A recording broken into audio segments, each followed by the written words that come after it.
Over the next several months, we're celebrating historical moments in Kansas ahead of the nation's 250th birthday next year.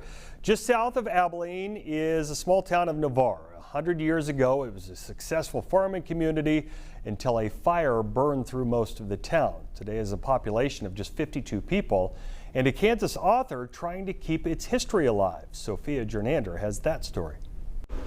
This is Navarre, an unincorporated town of just over 50 people, but it didn't used to be that way. Kansas author Natalie Gagnon says Navarre was a community of farmers, but it also boasted dozens of businesses, a school, and much more.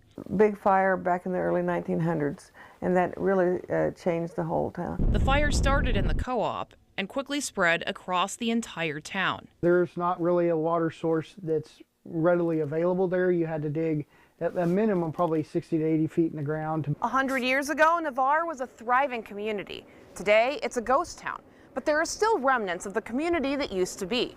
Behind me stands the house that most of Natalie's family was born in.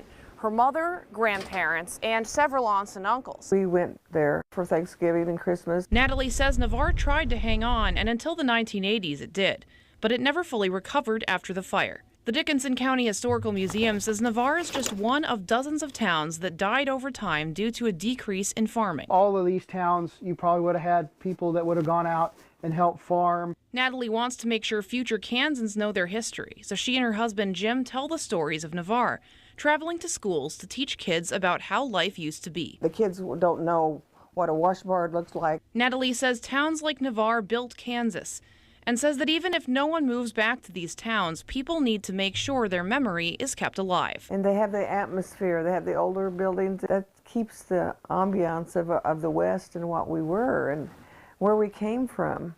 We need to remember where we came from. In Dickinson County, Sophia Jernander, 12 News.